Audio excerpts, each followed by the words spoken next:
What if I told you that financial crises are not accidents? They aren't black swamps that comes out of the nowhere. They just don't happen to us. Crises are built carefully, brick by bricks, usually while everyone is busy celebrating at the party.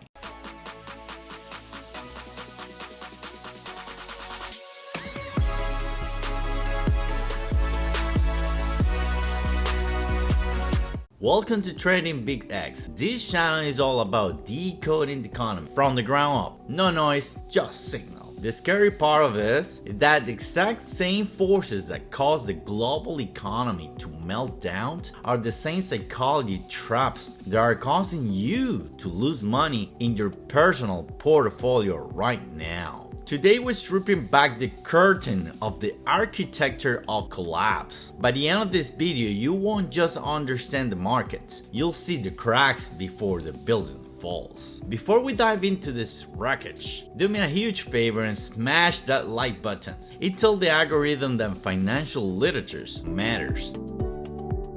The paradox of stability. Let's start with a question. Drop a comment right now. When the economy is booming and your portfolio is up 30%, do you feel safer or do you feel more nervous? Most people say safer, and that's exactly why they get crushed. That is a concept called the Instability Hypothesis. It suggests that stability is actually destabilizing. When things are good for too long, people get reckless. They take more risks. They stop checking the math. Stability spreads complacency. Complacency breeds the big one.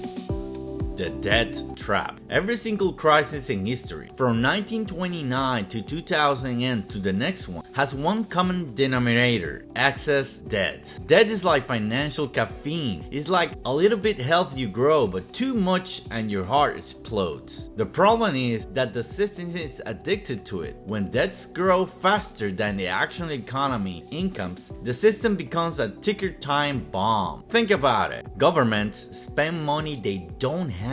Companies borrow to buy back their own shares. Retail traders use 100x leverage because they are bored. Be honest. Have you ever traded on margins or used leverage and regret it? Tell us your leverage horror story in the comments so others can learn from it. Debt doesn't just disappear. It's a claim on future work. When the world realizes it can't do enough work to pay back the debt, the music stops.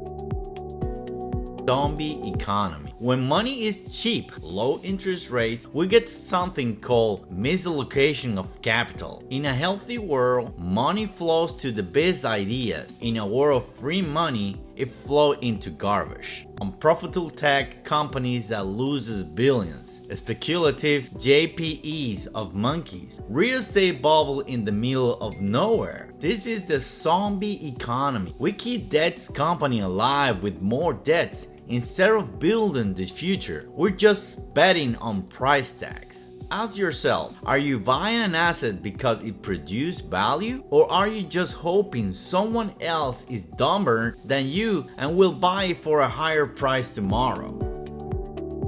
The oxygen of the markets. Now let's talk about the silent killer, liquidity. Liquidity is the oxygen of the market. When there's plenty of it, you can buy or sell anything instantly. But liquidity is a fair weather friend. It's always there when you don't need it, and it vanishes the second you do. Imagine a crowd movie theater. Everything is fine until someone smells smoke. Everyone rushes for the one exit door at the same time. That's liquidity crisis. If there are 10,000 sellers and only 2 buyers, the price doesn't just go down, it gaps to zero. This is how safe investment turn into nightmare overnight.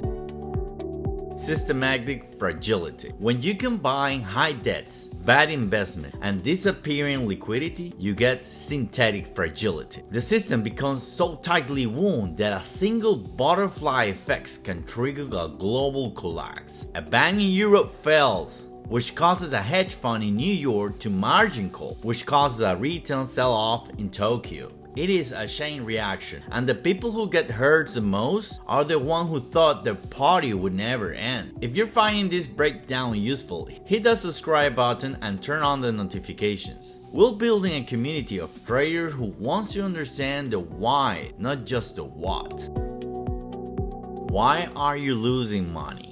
Understanding the system is 50% of the battle. The other 50% is you. Why do most people lose money even when they know a crisis is coming? 3 reasons. The emotional roller coaster. Humans are biologically wired to be bad traders. We feel the pain of a loss twice as much as the joy of a gain. We buy when we feel the FOMO, the greed, and sell when we feel panic or fear. Terrible timing. Retail investors are usually the last one in and the last one's out. You don't lose money because the market is rigged, because you're acting to the news instead of anticipating the cycle. The lack of a metal framework. Most people trade based on buys or a 3-year thread. They have no map without a framework. Understanding deck cycles and liquidity. You're just gambler in a casino owned by people who have the math on their side. So crises are inevitable. They are the market's way of cleaning the house and removing the garbage. The question isn't it, when will the crisis happen? The question is, or will you be the one with the liquidity to buy the bottom? To do that, you have to stop thinking like a retailer and start thinking like a predator. In the next video, we're going to give you the antidote to everything we just talked about. We're breaking down the investor's mindset. Don't miss it. Share this video with one friend who currently is holding a zombie assets. If you enjoyed this video, click that like button and subscribe to TradingBits X. We're building a community to decode the economy from the ground. And remember, money, markets, we're trading the future. See you in the next one.